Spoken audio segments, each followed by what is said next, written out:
나라와 교회라는 제목으로 말씀을 전하겠습니다.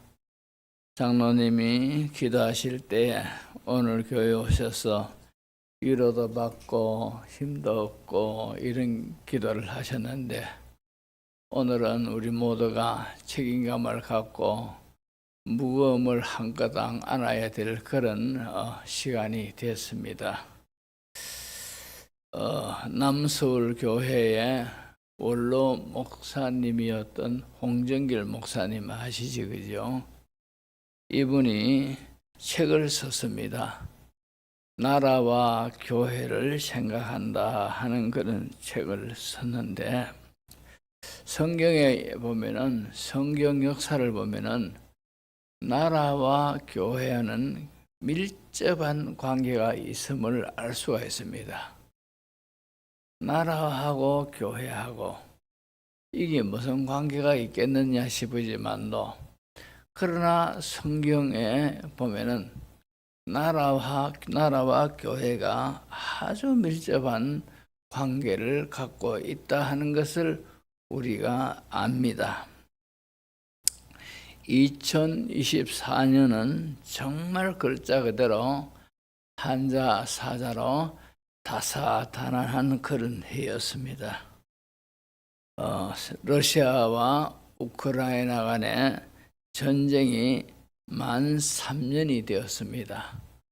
양쪽의 사상자만 해도 100만 명이 넘습니다. 지금도 계속 전쟁을 하고 있고, 또 중단 없는 중동 나라 간에도 전쟁이 지금 치열하게 계속되고 있습니다.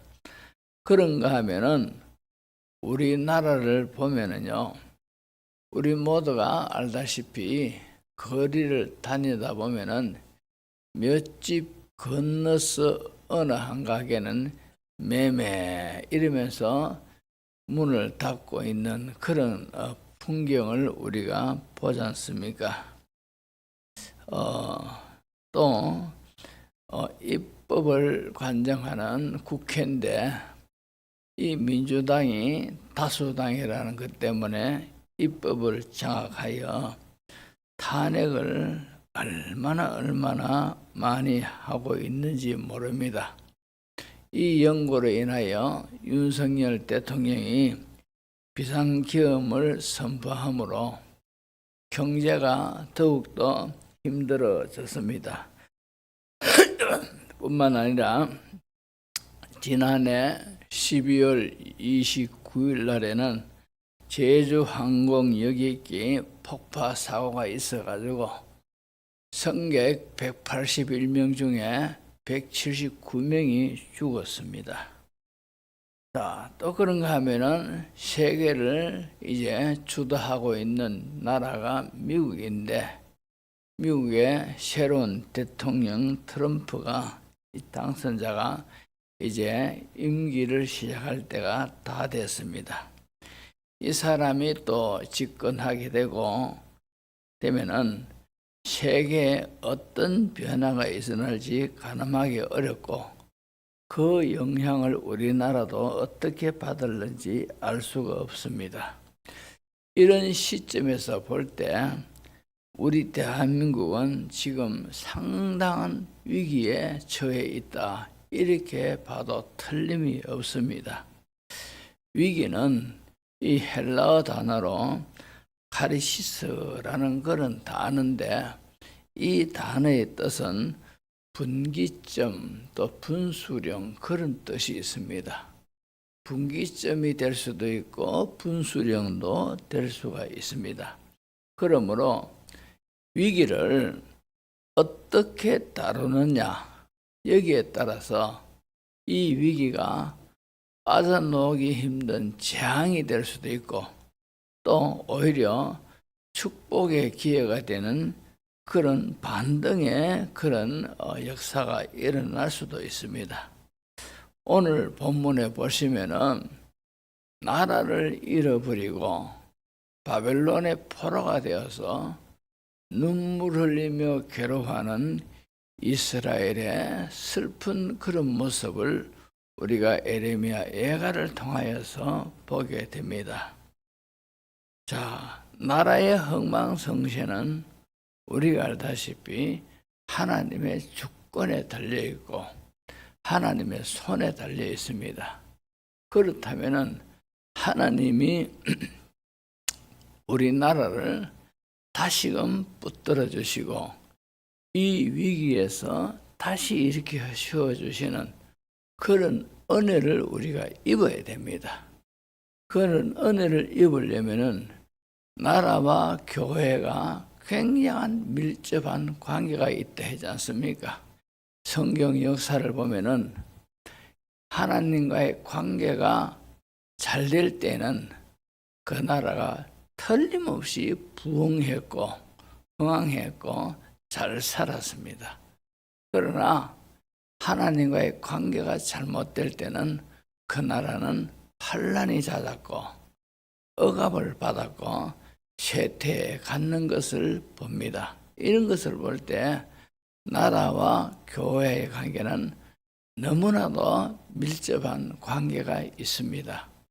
자, 우리 대한민국 나라가 지금 상당한 위기에 있는데 이때에 우리 교회는 어떻게 해야 됩니까?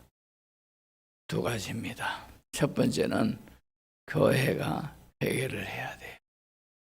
오늘날 우리 대한민국 교회는 회개를 해야 됩니다. 구약 성경 에스겔서에 보면은 수많은 청년과 귀족들이 포로로 바벨론에 끌려갔고 예루살렘 성전은 파괴되었고 예루살렘 성은 불타버렸습니다. 참으로 참담한 처지에 놓였고 그래서 그들은 밤마다 그발 강가에 나와서 비파를 나무에 걸어놓고 조국 땅을 바라보며 서러하면서 그들은 울었습니다. 돌아갈 고국도 고향도 없고 아무도 돌보는 이 없는 그야말로 절망 그 자체가 되었습니다.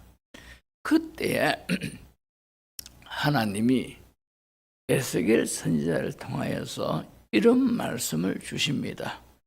에스겔서 36장 33절 보시면은 주 여호와께서 이같이 말씀하시느니라.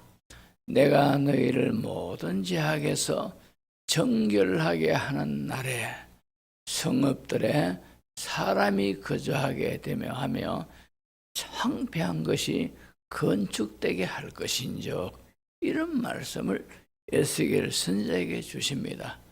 너희를 모든 죄악에서 정결하는 날에 하나님이 회복시켜 주시겠다. 그렇게 말씀하셨다 이 말입니다. 다시 말해서 이스라엘이 그 절망에서 살 길은 회개를 해야 된다. 하나님이 그렇게 말씀하고 있습니다. 2011년 국민 통계라는 통계가 있었습니다. 이 통계에 의하면은 기독교인 숫자가 1990년에 1000만 명이라는 정점을 찍었다고 합니다. 그런데 2011년에 881만 명, 2020년에 741명으로 급격하게 하강 추세를 이제 그래프를 그리고 있습니다. 그러나 제가 보기에는 이것도 많이 부풀린 그런 숫자인 건 틀림없습니다. 자, 이렇게 된 이유에는 여러 가지 요인이 있습니다. 예를 들면은 그 중에 교회가 세습 문제, 그죠?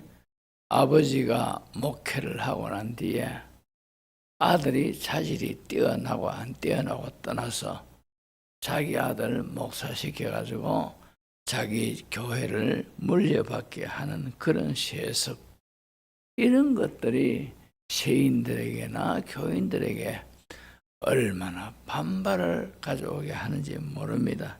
또 목회자들이 교인들 간의 관계에서 성범죄 이런 것들이 사회를 또 실망시켰고 또 교회 재산 싸움들이 치열하게 벌어지고 그런가 하면은 또 세상 사람들은 2단이든 3단이든 전부 다 교회를 한 통속으로 봅니다. 이단들이 사회에 얼마나 큰 무리를 일으켰습니까? 또 그런가 하면 그 당시에 방송에 추정 60분이라는 프로그램이 있었습니다. 이 추정 60분 프로그램이 교회 비리, 교회 잘못된 것 이런 것들을 연일 방송을 했습니다. 이런 것 등등이 교회에 대한 인식이 천주교보다 불교보다 훨씬 뒤떨어진 그런 신뢰를 가져오게 되었고 교회는 그만큼 타락해져 갔습니다. 사무엘상 7장에 보면은 이스라엘과 블레셋과의 전쟁이 있었는데 이제 이스라엘이 곧 이제 패망 위기에 달렸습니다. 그때 이제 백성들이 그 당시 선지자였던 사무엘에게 찾아와서 자, 우리가 어떻게 해야 되겠습니까? 이러니까 사무엘이 하는 말이 너희들이 회개하고 그리고 미스바로 전부 다 온 백성들이 모여라 이랬는 겁니다. 그러니까 나라가 지금 위급하게 됐으니까 온 백성들이 회개하면서 미스바로 다 모였고 그리고 우상을 섬겼고 죄악을 섬겼던 것을 다 통곡하며 눈물로 회개를 합니다. 그리고는 전부 다 어린 나이부터 어른에 이르기까지 금식하면서 나라를 위해서 기도를 했어요. 이것이 바로 유명한 이스라엘의 미스바 회개 운동입니다. 자, 이런 운동이 있고 난데 신기하게도 그 미스바 운동 앞에 보면은 나라와 나라 간의 전쟁에서 이스라엘이 이기기도 하고 지기도 하지만도 질 때가 훨씬 많았습니다. 그러나 미스바의 회개운동 하고 난 뒤에 나라와 나라 간의 전쟁을 하는데 거의 다 이깁니다. 그만큼 전쟁은 하나님께 속했나니 하나님께서 이스라엘 백성들의 회개를 받으셨고 그리고 전쟁에도 이기게 하셨고 나라를 붙들어 주셨다 이 말입니다. 미국에 남북 전쟁이 있었습니다. 남군과 북군이 전쟁을 하는데 남군은 부르주아 척이 훨씬 많죠. 북군은 노예 척에 있는 흑인들이 많죠. 그러다 보니까 모든 전력상으로 남군이 우세합니다. 자, 그래서 전쟁을 하고 있는데 남군이 강하고 북군이 약하고 그때 그 당시에 북군의 통수권자가 링컨입니다. 그러니까 북한이 링컨에게 찾아와서 하는 말이 각하 우리가 불리합니다. 하나님께 기도하셔서 우리를 도와달라고 그렇게 해주십시오. 기도해 주십시오. 이렇게 부탁을 하자. 근데 링컨이 하는 말이 아주 유명한 말을 합니다. 하나님이 우리 편이 되어 달라고 기도하지 말고 우리가 하나님 편에 될 수 있도록 기도하자. 그렇게 말했는 겁니다. 하나님이 우리 편이 되어 달라고 기도하기보다 우리가 하나님 편이 되면은 하나님이 우리를 도와주신다 이 말입니다. 그래서 교회가 나라를 구하려고 하면은 우리 모두가 나라를 걱정하지 않습니까? 자, 이 나라가 어떻게 될 것인가? 점심 먹으면서도 나라 걱정을 많이 하고 무엇 때문에 하자고 있지 않습니까? 그러나 제가 볼 때는 성경으로 볼 때 나라를 참으로 구할 수 있는 그런 방법은 교회가 바로 서는 것밖에 없어요.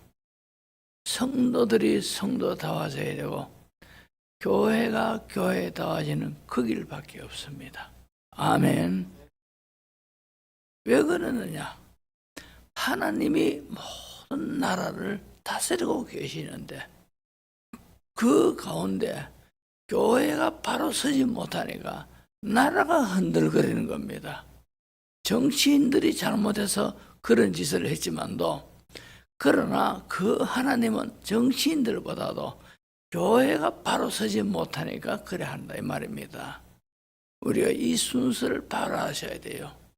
그래서 우리 모두가 나라를 걱정하고 있지 않습니까? 그러면은 대한민국의 모든 나라가 바로 교회가 바로 서야 되지만도 우리 교회가 바로 서야 되고, 우리 성도들이 예배 드릴 때만 거룩하게 드리는 것이 아니고 우리의 모든 일상생활에서 성도답게 살아가야 돼요. 성도답게 살아가는 것이 우리 교회가 교회다워지는 방법인 줄로 믿습니다.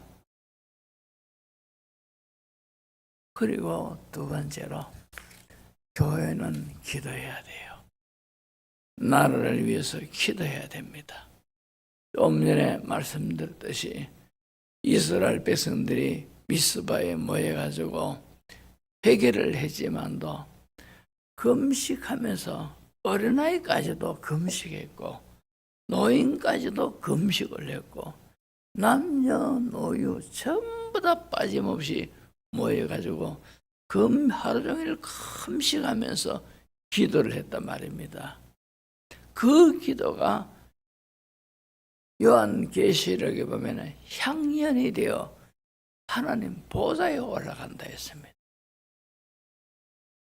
금식하면서 회개기도 하는 게 그 기도가 하나님 보좌에 올라가.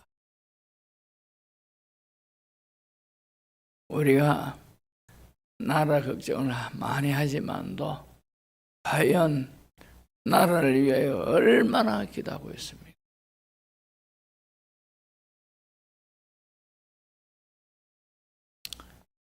우리나라가 경제 대국이 되었고 심지어는 경제 10대 대국 중에 6위에 들어섰고 군사력도 세계 6위라고 이렇게 말을 합니다만도 이렇게 된 지금까지의 그 모든 것들이 세계에서 유례를 찾기 힘든 기적 같은 그런 일입니다. 74년 전에 6.25 전쟁의 잿더미가 다 되지 않습니까? 그 잿더미에서 불과 74년 만에 이렇게 잘 사는 나라가 됐습니다. 저는 외국에 잘 나가보지를 못합니다만도, 그러나 우리 김대선 목사님이나 옛날에 한창 잘 나던 유장 목사 하나님은 쭉 외국 많이 나가보셨는데 일본보다도 비교가 안 될 정도로 우리나라가 풍족하게 잘 산답니다. 이렇게 잘 사는 나라, 또 다른 나라는 잘 살아도 치안이 부재인데 우리나라는 치안도 잘 돼 있어요. 그만큼 잘 사는 나라단 말입니다. 이런 잘 사는 나라가 하나님 은혜로 되어졌습니다.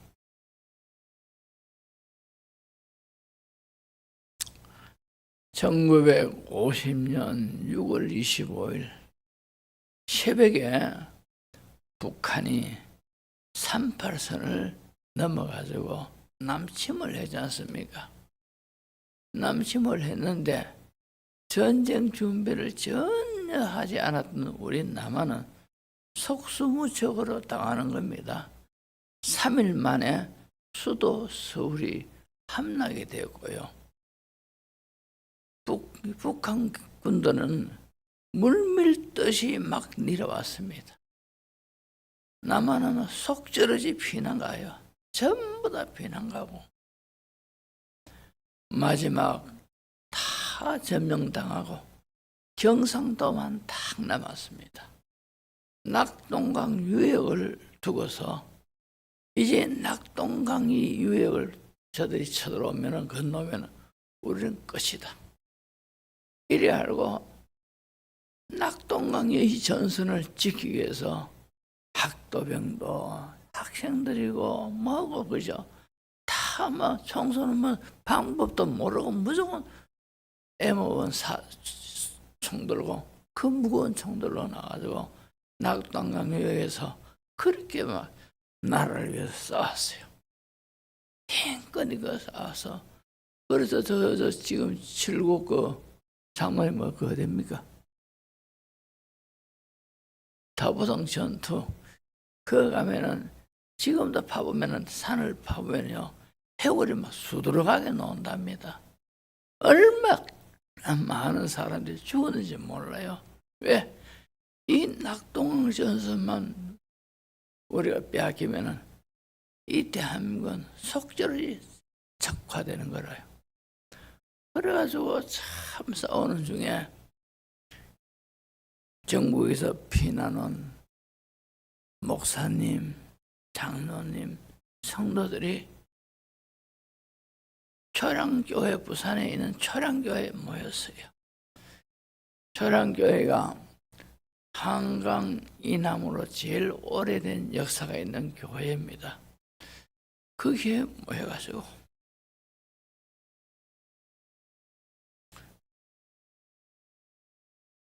하나님 앞에 금식하면서 회개하고 이 나라를 구해달라. 그렇게 기도했어요. 이북이 침략을 해가지고 불과 그죠 2달 반 만에 이 지경이 됐어요. 2달 반 만에. 그러니까 옆빼앗기면 끝이라요. 초량교회 모여가지고 금식하면서 회개하며 울면서 기도하고 그랬어요. 제가 알기로는 그때가 1950년 9월 초였을 거라. 회개하는 초량교회가 기도했는데 근데 하나님이 그 기도를 받았어요.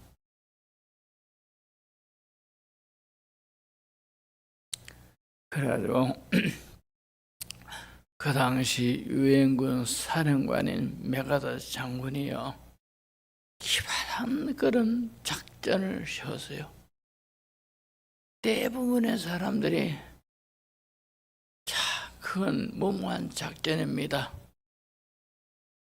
왜 그런가 하니까 인천 상륙 작전이 현실적으로 안 맞다는 거예요. 근데 메가다 장군은 기도하는 사람인데 그거밖에 없다. 이래가지고 인천 상륙 작전이 1950년 9월 15일 날 일어났어요. 그러니까 적군들은 꿈에도 생각을 못했던 그 일이 지금 벌어지니까 속수무책인 거래. 인천 상륙 작전하고 곧이어 바로 수도 서울을 회복했어요. 그러다 보니까 전부 다 쳐들어왔던 북한군들이 허리가 끊기니까 전부 다 도망가는 거라. 그래가지고 대한민국이 살아나는 겁니다. 그래서 나라가 살아났고 저와 여러분이 지금 이렇게 잘 살고 있는 자유 대한민국이 되었단 말입니다. 하나님이 초량교회에서 모여가지고 나라를 살려달라고 기도하는 그 기도 소리를 하나님이 받으셨고 그렇게 이 나라를 구했는 겁니다. 총과 칼이 나라를 구하는 것이 아니요 하나님의 은혜가 나를 구하는 것인 줄로 믿습니다. 지금 서두에 말씀드렸듯이 우리나라는 정말로 지금 어렵습니다. 국회의원도 보면은요, 균형한 감각을 이뤄야 돼요. 너무 한쪽에 많으니까, 야당이 너무 많으니까, 야당이 하면은 뭐든지 다 저거 멋대로 다 됩니다. 그러니까 뭘 하나 여당에서 하려고 해도 정부에서 뭐 하나 하려고 해도 안 되는 거라요. 반대를 위한 반대를 해버리면 안 되는 겁니다. 그러다 보니까 나라가 엉망으로 지금 되져가고 거기에다가 준비성이 덜 되는지 비상계엄령을 하다 보니까 더 어려워져가고 지금 보면은 매일같이 이 추운 날씨에 광화문에서 우파 좌파들이 모여가지고 한쪽에는 대통령을 지켜야 된다, 한쪽에는 뭐 반대를 한다.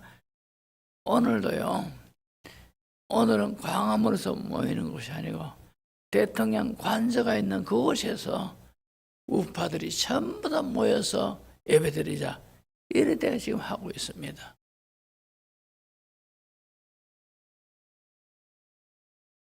우리나라의 가장 고질병이 이념 문제입니다. 사상이 다르단 말입니다. 어느 것이 옳고 어느 것이 잘못되고 이런 것이 논하기 전에 왜 갈라져야 되냐. 하나가 돼가지고 하면 훨씬 힘이 날 건데 왜 갈라져가지고 힘을 소진하고 나라가 왜 이렇게 되느냐 말이에요. 이럴수록 우리 모두가 나를 걱정하고 있지 않습니까?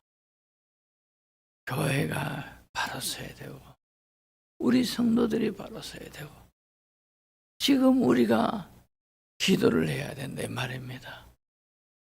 나를 위해서 기도하고 그래서 우리가 반듯한 나라가 되게 해야 우리 후손들에게 좋은 나라 물려줄 것 아니겠습니까? 우리 모두에게 다 자식이지 않습니까? 그 자식들 잘 살도록 해야 될 것 아니겠습니까? 나라와 교회는 깊은 관계가 있습니다. 이런 어려움 속에서 우리 교회도 바로 서고 대한민국 교회도 바로 서야 되고 나라를 위해서 기도하고 기도하는 그래야 하나님의 큰 은혜를 다시금 있는 분기점 분수령을 정말로 긍정적이고 크게 발전하는 그런 대한민국 되도록 우리 모두가 애써야 될 줄로 믿습니다. 기도합니다.